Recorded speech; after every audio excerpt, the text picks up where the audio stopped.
네, 이번 주 토라 포션은 신명기 29장에서 31장까지 말씀이고요.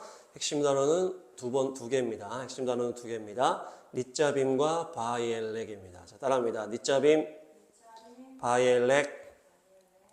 닛자빔이라는 것은 서 있는 것은, 다음 PPT 보시면 서 있는 것은 이라고 해서 나차하브가 원형이에요. 그래서 서다, 세우다, 놓여지다, 정착하다 이런 의미가 있어요. 바이엘렉은 가서라는 의미라서 야알라크가 원형입니다. 야알라크가. 그래서 가다, 따르다, 섬기다, 나아가다, 동행하다, 살다 이런 의미들이 있습니다. 이 단어가 나온 말씀 먼저 읽도록 하겠습니다. 신명기 29장 10절에서 11절, 29장 10절 11절 시작. 오늘 당신들은 각 지파의 지도자들과 장로들과 관리들을 비롯하여 온 이스라엘 사람 11절 곧 당신들의 어린아이들과 아내들과 당신들의 지인 가운데서 함께 사는 외국 사람과 당신들에게 장작을 패주는 사람과 나아가서는 물을 길어오는 사람에 이르기까지 주 당신들의 하나님 앞에 모두 모였습니다. 아멘. 이제 모세 세대가 이제 끝나는 상황이죠. 그리고 여호수아 세대로 가나안 땅에 들어가려고 하는 이 세대 전부를 통틀어서 말하는 거예요. 너희가 지금 하나님 앞에 서 있다. 지금 서다. 세워지다, 서 있는 것은 닛자빔이라는 단어가 바로 여기서 나온 것이다. 너희들이 이제는 하나님의 언약의 관계로 들어가기 바로 앞에 있다. 언약의 관계 안으로 들어가 있다. 이런 말이에요. 가나안 땅에 들어가서 정착해 사는 것은 하나님의 백성으로서의 언약의 백성으로서의 삶을 시작하는 것이다. 또 그 바로 앞에 서 있는 것이다. 이렇게 해서 나온 단어입니다. 다음 단어는 26절에서 나오는데요. 25에서 27절까지 신명기 29장 25에서 27절까지 시작. 그러면 사람들이 대답할 것입니다. 그들은 주님께서 이집트 땅에서 그들의 조상을 인도하여 내실 때에 주 조상의 하나님과 세운 언약을 버리고 26절 그들이 알지도 못하고 주님께서 허락하시지도 아니한 신들을 따라가서 섬기고 절하였다. 27절 그래서 주님께서 이 땅을 보고 진노하셔서 이 책에 기록된 모든 저주를 내리신 것이다. 아멘. 그러니까 여기서 26절에 나오는 따라가서가 여기 나오는 그 야알락한 거예요. 그러니까 이 가서라는 건 뭡니까? 우상 숭배로 인해서 따라갔다라는 우상을 따라갔다. 그러니까 너희가 가나안 땅에 들어가서 우상 숭배로 인해서 너희가 다 망하고 되었을 때 너희 자손이나 이방인 주변에 사는 사람들이 왜 이렇게 땅이 황폐하게 됐어? 이렇게 물어봤을 때 너희가 이렇게 대답하게 될 것이다 라고 하면서 그들이 하나님과의 언약을 버리고 우상을 따라가서 이렇게 저주를 받아서 그렇게 된 것이다 라고 너희가 대답하게 될 것이다 라고 지금 여기 말씀하시는 거예요. 그러니까 이 단어가 우상 숭배하러 가다라는 단어라는 거예요. 그러니까 이 토라 포션의 이 두 가지 단어가 완전히 상반된 단어라는 거죠. 다음 PPT 보시면 첫 번째는 뭡니까? 언약 앞에 서다. 하나님의 언약 앞에 서서 하나님의 언약 안에 서서 이런 단어고 또 하나는 우상 숭배하러 가다라는 단어라는 거예요. 이 두 가지가 완전히 다른 의미인데 이번 주에 딱 두 개가 엮어져 있다. 이 두 개가 이 상반된 단어가 왜 엮여져 있을까? 그 다음 말씀을 보시면 해답이 나옵니다. 신명기 31장 16절 17절 16, 17 시작. 주님께서 모세에게 말씀하셨다. 너는 내 조상과 함께 잠들 것이다. 그러나 이 백성은 들어가서 살게 될 그 땅의 이방신들과 더불어 음란한 짓을 할 것이다. 그들은 나를 버리고 나와 세운 그 언약을 깨뜨릴 것이다. 17절 그날에 내가 그들에게 격렬하게 진노하여 그들을 버리고 내 얼굴을 그들에게서 숨길 것이다. 그래서 그들은 온갖 재앙과 고통이 덮치는 날 이렇게 말할 것이다. 우리 하나님이 우리 가운데 계시지 않기 때문에 이런 재앙이 덮치고 있다 하고 탄식할 것이다. 아멘. 그러니까 이제 이 이스라엘 백성들 다 앞에 세워놓고 언약식을 또 새롭게 한 거죠. 출애굽기에서도 하고 지금은 또 신명기 끝부분이고 이제 여호수아 가나안 땅 들어가기 전에 다시 한번 이 언약식을 하면서 아까 나온 거 너희가 언약 안에 들어가 서 있는 것은 이렇게 하는데 그 이후에 여호수아 차기 리더까지 딱 차기 리더까지 세운 다음에 이제 모세가 하나님에게 음성을 듣는 거예요. 뭐라 그러는 하나님께서 너는 이제 잠들게 될 것인데 너의 그 이후의 백성들은 이 땅에 들어가서 분명히 우상 숭배하게 될 것이다 라고 얘기를 하는 거예요. 결국 그들은 나와의 언약을 깨뜨릴 것이다. 이 얘기를 하나님이 모세에게 따로 하시는 거예요. 따로. 이제 언약식도 끝났어요. 여호수아도 새롭게 자기 리더를 세웠어요. 근데 하나님께서 모세에게 따로 이렇게 얘기하시는 거예요. 너가 이제 이 땅을 떠나게 되면 분명히 이들이 또 나를 버리고 우상 숭배하게 될 것이다. 그때 그 증거로 만들기 위해서 이 노래를 만들어라 하면서 이 다음 장 32장에 모세의 노래를 만들어라 하면서 쭉 나오는 거예요. 너희가 나중에 너희가 나를 다 떠난 다음에 너희가 힘들다고 나한테 불평할 때 증거로 하기 위해서 이 모세의 노래를 쫙 해라. 그래서 그 모세의 노래는 다음 주 내용인데 중요한 건 뭡니까? 하나님께서 이스라엘 백성들이 언약을 깨뜨릴 것을 알고 계셨다는 얘기예요. 그래서 이 토라 포션의 두 개의 단어가 한꺼번에 나온 거예요. 언약 앞에 서다, 언약 안에 서다 이런 단어와 우상 숭배하러 가다 이 단어가 같이 나오는 거예요. 언약은 지금 체결되지만 지금 어떻게 된다는 거예요? 결국 이들이 우상 숭배로 갈 것이다라는 거예요. 그 결국에 이들이 넘어질 것이라고 하는 이 슬픈 예언이 담긴 단어가 바로 이 두 개, 오늘 토라 포션 두 단어라는 거예요. 그래서 제가 제목을 이렇게 정했습니다. 심판 이후의 회복이다. 따라합니다. 심판 이후의 회복이다. 네, 이것이 결국 무엇을 말한다? 하나님의 경륜을 말하는 것이죠. 지금 언약은 체결이 됐어요. 언약은 체결되지만 결국에 이들은 우상 숭배로 인해서 하나님 앞에서 넘어지게 될 것이고, 그런데 그들을 하나님께서 심판하신 이후에는 어떻게 하시겠다? 결국에는 회복시키실 것이라는 이 하나님의 놀라운 경륜을 말한다. 이 하나님은 결국 이들을 회복시키겠다라고 하는 것이 하나님의 계획인 것이에요. 이 놀라운 이 계획이 바로 하나님의 경륜이다. 하나님의 성경에서 나오는 놀라운 계획이 바로 하나님의 경륜이라는 거예요. 그래서 이번 주 하프타라의 이사야 말씀에 이 말씀이 나옵니다. 나 보시면 이사야 55장 8절 9절입니다. 이사야 55장 8절 9절 시작.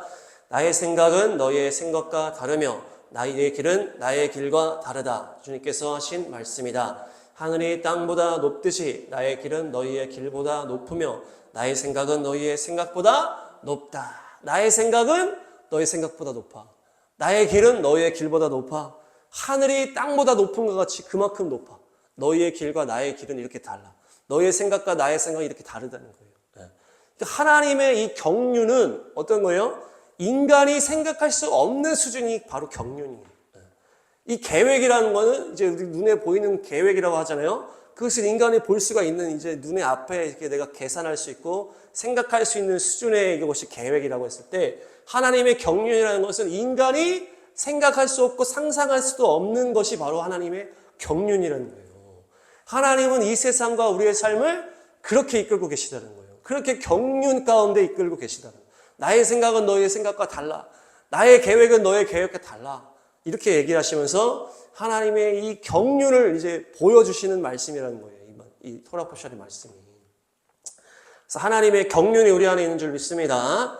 그래서 이 다음 말씀에 보니까 이것과 비교를 하는 거예요. 이사야 55장 10절 11절을 보시면 이사야 55 10절 11절 시작. 비와 눈이 하늘에서 내려서 땅을 적셔서 싹이 돋아 열매를 맺게 하고 씨 뿌리는 사람에게 씨앗을 주고 사람에게 먹거리를 주고 나서야 그 근원으로 돌아가는 것처럼 11절 나의 입에서 나가는 말도 내가 뜻하는 바를 이루고 나서야 내가 하라고 보낸 일을 성취하고 나서야 나에게로 돌아올 것이다. 아멘. 이것과 이제 경륜을 얘기를 하시는 거예요. 하나님의 이 말씀, 이 놀라운 계획의 이 성취와 이 경륜이라는 것이 뭐와 비슷하다? 이 하늘에서 눈과 비가 내리잖아요. 그러면 땅에 이렇게 쫙 들어가는 거예요. 그러면 땅에 들어가면은 이제 우리는 간단하게 생각하면 어때요? 아, 하늘에서 비가 내려. 아, 햇볕이 쬐니까 이제 다시 또 증발해서 올라가. 이 정도는 우리의 계획이야. 우리가 눈으로 계산할 수가 있어. 아, 하늘에서 비가 내리고 다시 증발해서 하늘로 올라가서 구름이 되는구나. 이렇게 생각하는데 하나님은 어디까지 얘기하는 거예요? 비와 눈이 하늘에서 내렸어. 그 다음에 땅을 적셔서 싹이 나. 싹이 나서 이 나무가 돼서 열매까지 맺어. 그 다음에 그 열매에서 또 씨가 나. 그래서 또 씨를 뿌리고 그 씨에서 또 사람에게 먹거리를 주는 것까지가 이 비와 눈의 이 계획이라는 거예요. 이것이 하나님의 수준이다. 좀 전에 얘기했지만 사람의 수준은 뭐예요? 비가 내리고 증발해서 하늘로 올라가. 이 정도는 우리가 사람이 생각해. 근데 하나님은 어디까지 생각한다? 땅을 적셔. 거기서 나무가 올라와. 그 열매가 나와. 열매에서 끝나는 게 아니고 또 열매가 또 씨를 뿌려. 그 씨가 또 먹거리를 내서 그 먹거리를 또 누가 먹어? 하나님의 자녀들이 먹는 것까지가 하나님의 경륜이고 그것이 이 비와 눈의 사명이라는 거예요. 이것처럼 하나님의 말씀이 이 땅에 떨어졌을 때는 이 놀라운 일을 다 한 다음에 하나님의 말씀이 성취가 된다라고 주님께서 선포하시는 거예요. 그러니까 이 하나님의 경륜이라는 거는 간단하게 그냥 눈에 앞에서 끝나는 게 아니고 길고 길고 높고 높다라는 얘기예요. 그렇게 지금 얘기를 하시는 거예요. 스케일이 하나님의 아주 이 경륜은 완전 다르다. 저희 형네 집이 평창인데 거기서 누가 화분을 줬다는 거예요. 근데 그 화분에서 언젠가 보니까 수박이 열매 맺혔다는 거예요. 수박을 심은 게 아닌데 다른 화분인데 수박이 맺혔다는 수박. 그래서 이게 무슨 일인가 알아보니까 그 전년도에 그 화분에다가 그 사람이 수박 씨를 뱉었다는 거예요. 수박 씨를 그냥 수박을 먹고서 그 안에 있는 씨를 거기서 뱉었는데 그 씨가 열매를 맺어가지고 수박을 맺었다는 거예요. 우리가 보통 씨앗은 그냥 어디 가게에서만 사서 뿌려야만 나오는 줄 알고 있었는데 그냥 이 열매, 우리가 먹는 열매 안에 있는 씨앗도 그냥 심으니까 이 열매가 난다는 것을 더 새삼스럽게 알게 된 거예요. 그러니까 이 열매에서 그 씨가 나와서 그 씨가 또 열매를 맺어서 사람에게 먹거리를 준다고 하는 이 말씀으로 쫙 우리가 볼 수가 있는 거죠. 그러니까 하늘에서 내리는 비와 눈은 결국 무엇을 상징합니까? 하나님이 인간에게 베푸시는 은혜잖아요, 은혜. 그래서 우리가 은혜의 단비다 이렇게 얘기하잖아요. 근데 그 은혜의 단비가 어떻게 얘기되는 겁니까? 이 찬양, 비 준비하시니라는 찬양에 보면은 그가 구름으로 하늘을 덮으시고 땅을 위하여 비 준비하시니. 그러니까 뭡니까? 이 하나님의 은혜를 내리기 위해서 주님이 계획을 하는데 어떤 계획을 해요? 먹구름으로 계획을 하는 거예요. 먹구름이 우리 삶에 몰려오면 이거 어려운데 이거 내 삶이 어려워. 먹구름이 꼈어 하는데 결국 그 먹구름은 뭡니까? 비를 내리기 위한 먹구름이었다는 얘기예요. 결국 은혜의 단비를 주시기 위해서 이 먹구름이 있다. 이것도 결국에 뭡니까? 하나님의 경륜을 말하는 거예요. 고난으로 통해서 우리가 은혜의 단비를 경험하고 하나님의 율례를 깨닫게 되는 것이 결국에 하나님의 경륜 가운데 일어나는 것이다. 그러니까 한마디로 하나님이 우리에게 주시는 이 은혜와 이 놀라운 사랑은 이 그림이 엄청나게 크다는 얘기예요.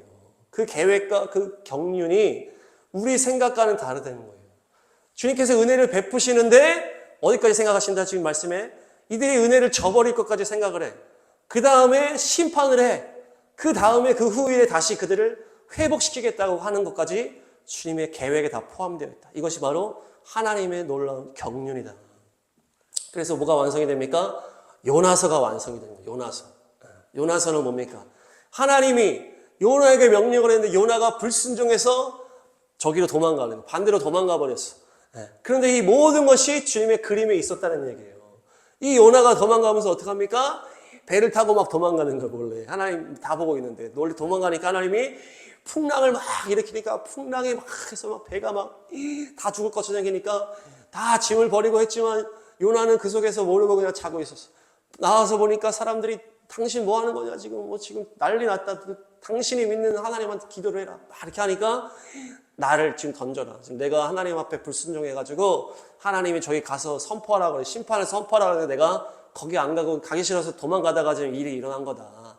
나를 바다에 던지면은 이제 이 문제 해결될 거다. 그러니까 그 말도 안 되는 얘기 하지 마 하면서 기도해 이렇게 하면서 했는데 계속 이제 이 풍랑이 끊어지지 않으니까 어쩔 수 없이 그들이 요나를 던진 거예요.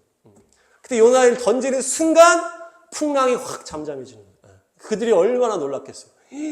풍랑이 엄청나게 했는데 이 사람을 던지는 순간 풍랑이 완전 잠잠해지니까 이 요나라는 이 사람이 믿는 하나님이라는 그 신은 엄청난 신이구나라는 걸 깨닫게 되는 거 아니에요? 더 놀라운 건 뭡니까? 그 요나를 하나님이 큰 물고기로 삼켜버렸어. 큰 물고기로 삼켜버리니까 요나가 그 속에서 살았잖아요. 그 속에서 살면서 회개를 한다. 주여 제가 불순종했던 거 용서해 주시고 회개하면서 거기서 다 회개한 다음에 하나님이 때가 되니까 어디다 토해버려? 땅에다가 이 물고기가 토해버리는 거예요. 요나를. 그러니까 요나를 땅에 토해버리니까 요나가 갑자기 땅에 나타나니까 사람들이 다 놀래 자빠지죠. 아니 바다에서 던졌는데 이 요나가 갑자기 물고기가 이 요나를 토해버렸어. 이 요나라는 사람은 보통 사람이 아니다. 이 요나가 믿는 하나님은 엄청난 분이다. 그 하나님은 풍랑을 그냥 잠잠하게 해버리고 풍랑을 일으켜버리고 물고기로 다 삼켜버려.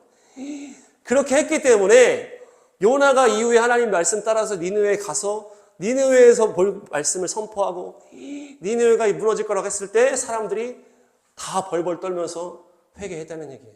왜? 그 앞에 스토리를 다 소문나가지고. 그러니까 요나가 어때요? 니느웨 성이 3일 동안 돌아야 될 큰 성인데 그냥 너무 이제 하기 싫으니까 자기가 싫어하는 민족들 또 살리려니까 싫어가지고 하루길만 대충 했는데도 그 요나가 이미 소문이 난 거야. 저 사람이 저런 사람이야. 그런 소문이 막 돌고 돌아서 니느웨에 쫙 퍼졌어 이미. 물고기도 삼키고 풍랑이 잠잠해지고 그러니까 이 요나가 이제 하니까 사람들이 다 회개해버리고 그냥 막 왕부터 짐승까지 다 회개를 해서 결국 그들이 회개에 이르렀다. 그러니까 뭡니까? 이 요나의 불순종까지도 하나님의 계획이었다는 거예요. 이게 하나님의 경륜이다, 경륜. 그러니까 이 하나님의 경륜을 우리가 이해할 수 있겠습니까? 이 풍랑. 인간이 막 계획을 해서 만약에 막 요나가 작정을 하고 니네를 회개시키려고 했어. 막. 니네 막 선포하면서 막 목소리를 크게 하고 뭐 어떤 막 퍼포먼스를 하고 막 하나님이 출애굽에 어떠했다면서 막 10가지 막 뭡니까? 막 프로젠테이션을 막 해가지고 막 난리를 치고 사람을 동원하고 그거 인간이 할 수 있겠죠, 그런 건. 근데 그렇게 한다고 성이 다 그렇게 되겠어요? 회개하겠어요? 하나님 수준에서 풍랑을 이용하고 큰 물고기를 이용해서 완전히 놀라운 기적을 하니까 그들이 이것 때문에 경륜 가운데 회개하게 됐다는 거예요. 그게 창조주의 수준이다. 창조주의 수준. 인간의 머리로는 생각할 수 없는 거예요. 하나님께서 모세한테 이제 출애굽한 다음에 막 가는데 어디다 진을 치게 합니까? 홍해 앞에 진을 치게 하는 거예요. 그러니까 그 뒤에서 이집트 군대가 막 쫓아오니까 백성들이 난리가 나는 거예요. 홍해 앞에 지금 갇혔는데 갑자기 그들이 막 오니까. 그러니까 이거는 꼼짝없이 죽었다고 생각하는 거예요. 그러니까 대안이 없잖아요. 그래서 막 다 막 울고 막 모세 우리를 왜 이렇게 살려내라 막. 이것은 어때요? 이 백성들이 불평할 만한 거예요. 불평할 만한 거예요. 이집트 백성들은 뭡니까? 전차 부대로 막 쭉쭉쭉 막 오는 거예요. 근데 이스라엘은 지금 군대도 하나도 없어. 그 앞에는 홍해야. 뒤에 오고 있어. 길이 없어. 그러니까 이건 죽었다고 생각 들 수밖에 없는 거예요. 이거 사람의 생각일 거예요. 이 사람들이 하나님께서 홍해 바다를 가를 거라고 생각을 할 수 있겠어요? 도저히 할 수 없는 거예요. 그거는. 이 바다를 가를 거라고는 생각할 수가 없는 거예요. 그러니까 이들이 불평할 수밖에 없었다는 거예요. 그것이 하나님의 경륜의 수준입니다. 경륜의 수준. 이스라엘 민족의 회복도 어떻습니까? 아브라함과 다윗의 자손으로 예수님이 오셔서 십자가를 완성하시고 이제 성령이 임하신 다음에 이제 복음이 퍼져나갈 때 이스라엘 눈을 가리시어서 결국에 이방인에게 복음이 증거하게 되면서 유대인들의 눈들이 가렸다는 거예요. 그래서 이렇게 됐는데 마지막 때에 1948년에 하루 만에 나라가 세워졌다. 그래서 이 마지막 이 선교 완성은 선교를 시작했던 유대인들을 통해서 마무리하겠다고 하나님이 계획하시고 이렇게 하신 거예요. 이 경륜을.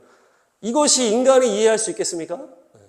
이스라엘 나라가 마지막에 1948년에 다시 세워질 거라고 누가 생각을 했겠냐. 누가 생각을. 그래서 우리가 옛날 신학자를 욕할 수가 없다. 우리가 막 대체 신학을 왜 그랬냐 뭐 욕하잖아요.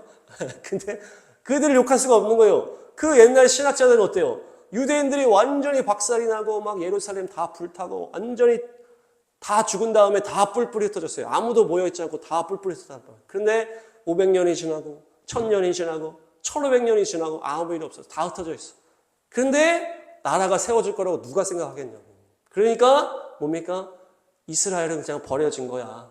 이제는 이방인으로 바뀌었어. 이제는 교회야. 이렇게 얘기할 수밖에 없었다는 거예요. 왜냐? 너무나 이 하나님의 경륜이 크기 때문에 인간의 아무리 신학자라고 아무리 성경을 본다 할지라도 거기서 다 있었을 거 아니에요. 열방에서 유대인들이 돌아온다고 말씀을 봐도 이해할 수가 없는 거예요. 아니 지금 유대인들 다 흩어지고 나라 완전히 망해가지고 다 흩어지고 500년, 1000년, 1500년 흘렀는데 세워진다는 건 아무도 생각할 수 없었다는 거예요. 우리는 봤기 때문에 이렇게 얘기하는 거예요. 우리는 봤기 때문에. 나라가 세워진 걸 봤기 때문에. 그렇지만 어쨌든 나라가 회복된 것을 우리가 봤다면은 이스라엘 나라가 회복된 것을 봤다면 우리는 대체 신앙을 버리고 하나님의 경륜 가운데 이 마지막 때 이스라엘 나라를 다시 회복시켜서 하나님이 역사하고 있구나. 우리가 그것을 알아야 될 줄로 믿습니다. 그래서 우리가 이 경륜을 알아야 하나님과 함께 갈 수 있다는 얘기예요. 안 그러면 하나님한테 반대로서 하나님이 혼내는 거예요. 그것이 하나님의 경륜이다. 은혜를 베푸실 때 어디까지 생각한다? 은혜를 받은 자들이 타락하고 우상 숭배하는 것까지 생각을 하고 그 숭배로 인해서 심판을 하고 다시 내가 회복시키겠다는 것까지 주님께서 계획하신다는 그것이 하나님의 경륜입니다. 네, 그래서 이 하프타라 말씀이 또 나오는 거예요. 이사야 62장 4절 5절입니다. 이사야 62장 4절 5절 시작. 다시는 어느 누구도 너를 두고 버림받은 자라고 하지 않을 것이며 다시는 너의 땅을 일컬어 버림받은 아내라고 하지 않을 것이다. 오직 너를 하나님께서 좋아하시는 여인이라고 부르고 내 땅을 결혼한 여인이라고 부를 것이니 이는 주님께서 너를 좋아하시며 내 땅을 아내로 맞아주는 신랑과 같이 되실 것이기 때문이다. 5절 총각이 처녀와 결혼하듯이 너를 지으신 분께서 너와 결혼하며 신랑이 신부를 반기듯이 내 하나님께서 너를 반기실 것이다. 아멘. 버림받은 자, 버림받은 아내라고 하지 않고 하나님이 좋아하시는 여인이다. 결혼한 여인이다라고 부를 것이다. 그게 헵시바요, 뷸라다 이렇게 얘기하잖아요. 그래서 버림받은 다음에 얘기라는 거예요. 너희가 우상 숭배로 인해서 버림받은 다음에 심판받은 다음에 주님이 너희를 회복시켜서 다시 결혼한 여인이다. 내가 사랑하는 여인이다라고 바꾸시겠다고 하는 주님의 이 경륜을 선포하고 예언했다라는 것입니다. 이들이 우상 숭배로 인해서 은혜를 받았음에도 우상 숭배로 인해서 버림을 받고 심판받은 다음에라는 것이에요.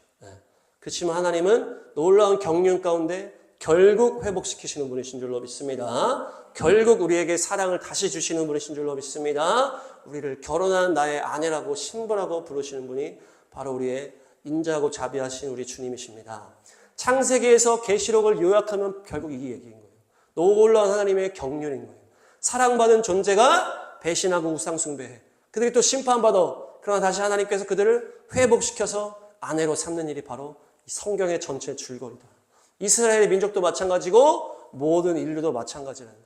은혜 받은 자가 그냥 쭉 자라는 게 아니고 그들이 또 우상 숭배로 넘어지고 배신하고 그렇지만 하나님이 심판한 다음에 다시 회복시키시는 것이 주님의 그 놀라운 사랑의 이야기다. 그래서 그들은 결국 어때요? 내 면류관을 주님께 드릴 수밖에 없다는 얘기. 모든 것이 주님의 은혜입니다라고 고백할 수밖에 없게 만드시는 것이 하나님의 경륜이에요. 하나님은 선하시다라고 밖에 말할 수밖에 없게 만드시는 게 주님의 십자가의 열매요 주님의 경륜이라는 것이. 그래서 이 은혜를 베푼 그 유대인의 왕 예수님을 그들이 죽였잖아요. 그렇게 너희를 고쳐주고 치유해주고 귀신 쫓아주고 죽은 자 살려주고 그렇게 그들을 도와주고 사랑해줬지만 정치적 메시아를 거부하는 순간 이들을 예수님은 배신하고 십자가로 죽였지만 다시 부활하셔서 그들에게 성령을 부어주시면서 그들을 다시 회복시키는 것. 그것이 십자가와 부활이요 성경의 전체적인 하나님의 뜻이라는 거예요. 세 번이나 부인한 베드로를 다시 용서하시고 교회의 사명을 맡겨주시고 그렇게 자기를 공격하던 바울을 또 만나주시고 회복시켜서 선교의 사명을 맡겨주시고 그렇게 엉망으로 살던 20대 박의준을 주님이 기다려주시고 용서해주시고 인내해주셔서 결국 하나님의 사명 감당하는 목사로 세우신 것이 결국 하나님의 스토리라는 거예요. 누구도 주님께서 용서 못할 존재가 없고 회복 안 될 존재가 없다는 것입니다. 그것이 바로 주님의 자비하심입니다.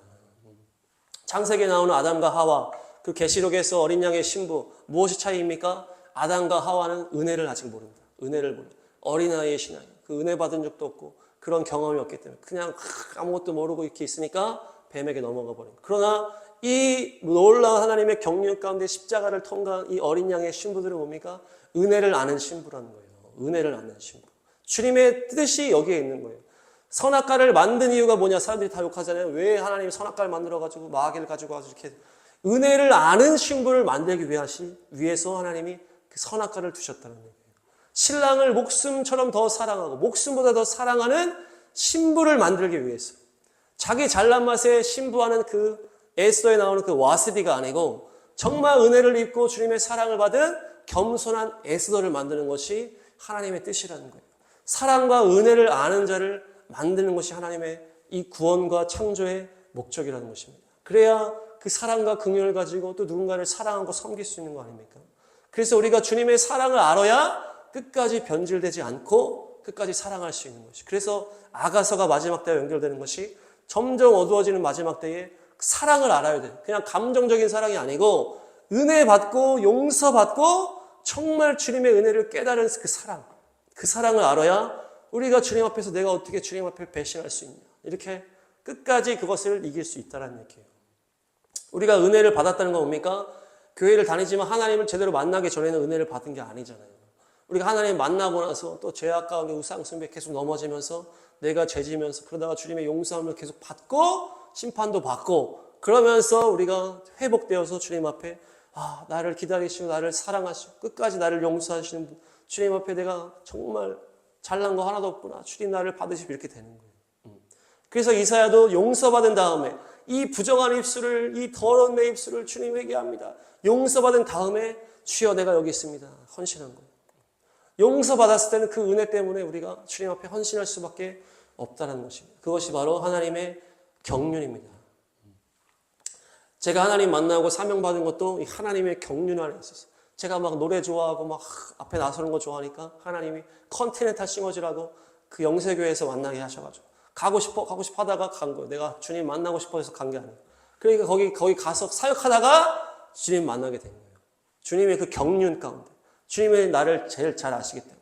그렇게 가서 주님 만나고 나니까 그 사춘기 시절에 엄마가 너 목사해야 돼 계속 내가 목사하기 싫다고 계속 그랬는데 하나님 만나고 나니까 이제 막 믿음이 생겼잖아요. 그러다가 또 주님이 교회가 없는 최전방으로 보낸 거예요. GOP로. 그러니까 거기서 교회가 없으니까 내가 말씀을 막 전하면서 예배 인도하니까 말씀이 이게 좋네 이렇게 딱 또 마음이 들게 하시는 거예요. 그게 다 하나님이 계획하신 거예요.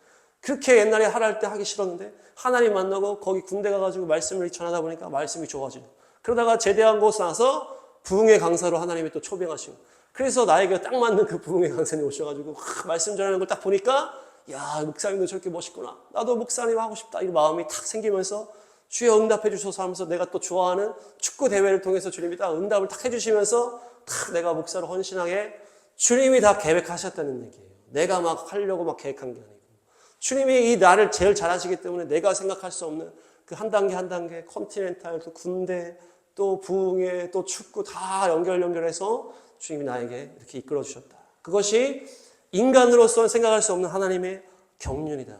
그래서 하나님은 한 명 한 명을 그렇게 이끄신 줄로 믿습니다. 그래서 주님은 창조주시요 우리의 사랑의 아버지시고 선한 목자이시요 지존하시고 전능하신 모든 것을 아는 기묘자라는 것입니다. 마지막으로 우리 이방인 구원에 대한 말씀을 또 보고 마치겠습니다. 이사야 56장 6절, 7절, 8절입니다. 이사야 56장 6절에서 8절 시작. 주님을 섬기려고 하는 이방 사람들은 주님의 이름을 사랑하여 주님의 종이 되어라.